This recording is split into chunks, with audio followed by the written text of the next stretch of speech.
In the span of about 1 week, Sam Bankman-Fried went from a billionaire, the white knight of the crypto world, and running one of the largest exchanges, to what some people think has become a wanted man. FTX was once valued at $32 billion. It's now effectively worthless. And the less generous view is that you have committed a massive fraud, that this is a Ponzi scheme, a manipulation of the system. What is this? And what did happen? 如果你喜欢本系列影片，请暂停一下，帮我们点个赞，并且按下订阅，支持我们做更多类似的影片。And at the end of the day, I was CEO of FTX. And that means whatever happened, wherever it happened, I had a duty. I had a duty to all of our stakeholders, to our customers, our creditors. I had a duty to our employees, to our investors, and to the regulators in the world to do right by them, to make sure the right things happened at the company. And clearly, I didn't do a good job of that.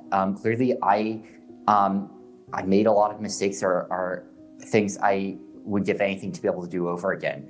I didn't ever try to commit fraud on anyone. I was excited about the prospects of FTX a month ago. I saw it as a thriving, growing business. I was shocked by what happened this month. And, reconstructing it, where there are things I wish I had done differently. One of the letters I got, I want to read to you, Sam, because it's from a gentleman who said that he lost his life savings. And the subject line is, Sam Bankman-Fried stole $2 million from me.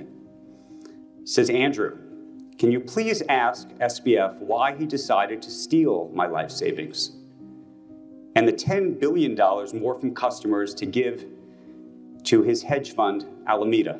Can you ask him why his hedge fund was leveraging long all of these S coins? These are the kinds of letters that I've been getting repeatedly over the past several days. What do you tell this man? I mean, I'm deeply sorry about what happened. Start by saying, just to make a distinction here, you look at the US platform, you look at the international platform. The US platform, it's a US regulated platform with American users. To my knowledge, that's fully solvent, that's fully funded. And, I believe that withdrawals could be opened up today and everyone could be made whole from that none of these problems plagued the US platform. Then you look at the international platform, for their non-US users. And as the letter says, Alameda Research did have a long position. And the international platform, it's a margin trading platform. It's a derivatives platform. It's a platform where all the clients were, going on, placing something as collateral and using that to put on a position, whether that's a futures position, a spot position, a borrow. And what the exchange was storing was the collateral from all of those positions. Alameda Research was, one of those that put on positions there. And as I try and reconstruct this, over the last month, I have limited access to data, but my view of it, from what I have been able to see, is roughly that, basically, look, a year ago, Alameda had, I think, something like 10% leverage, had something like 10 times the assets of the position that it had on. Over the course of the last year, there were a number of market crashes that drove the value of those assets down and the leverage up.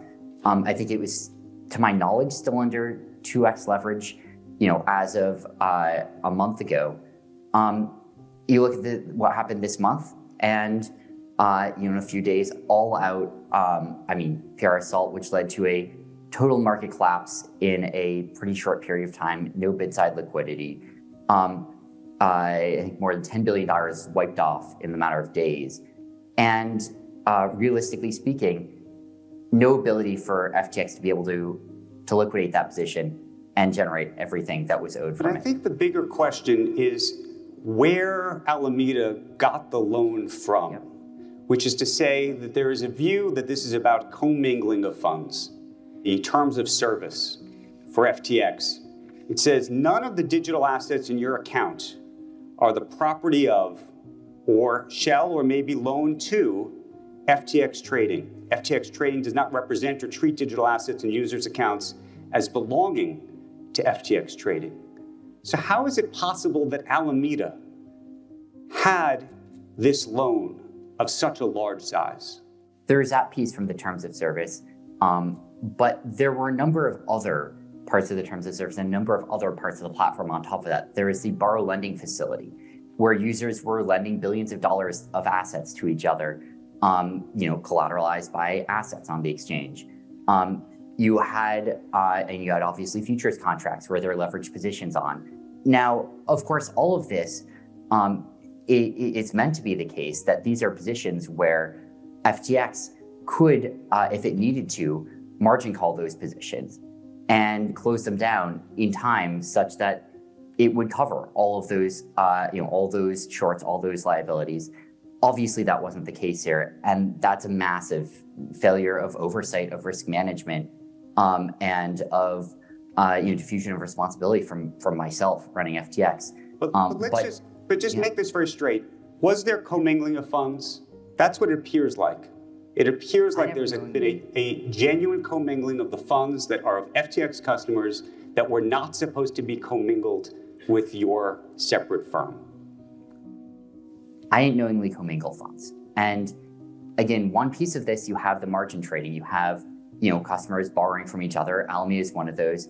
I was frankly surprised by how big Alameda's position was, which points to another failure of oversight on my part, and failure to appoint someone to be chiefly in charge of that. But I wasn't trying to commingle funds. When do you think you knew there was a problem? The time that I really knew there was a problem was November 6th. That was the date that the tweet about FTT came out. And by late on November 6th, we were putting together all of the data, putting together all the information that obviously I should have put together way earlier, that obviously should have been part of the dashboards I was always looking at. And when we looked at that, there was a potential serious problem there. And Alameda's position was big on FTX. It had just taken a huge hit. It had taken hits over the course of the year, but that was a particularly, large and one and very abrupt. And we're seeing a run on the bank start, and that was leading to, $4 billion a day of client withdrawals. At that point, we started calling prospective, sources of financing because I was nervous about what was going to happen there.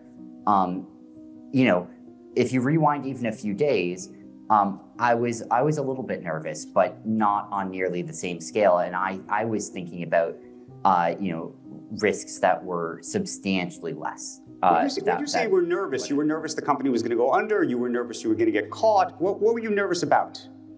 On November 6th or before then? Either. So I think before then, what I was nervous about was that basically, and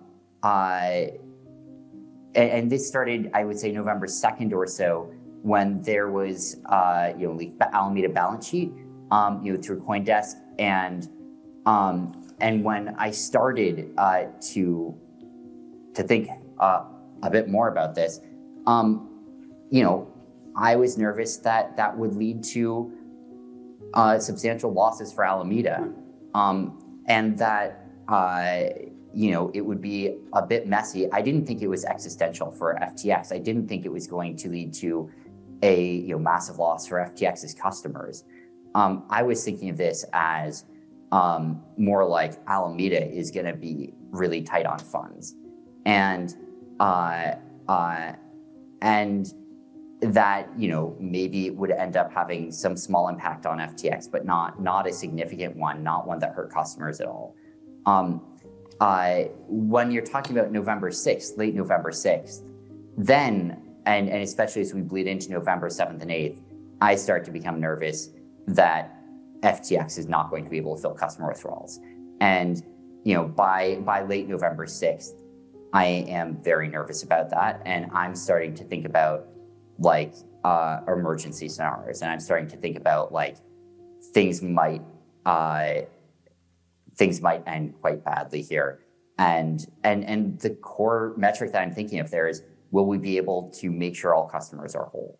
And, on November 5th, I was feeling quite good about that. On November 7th, I was feeling quite uneasy about that.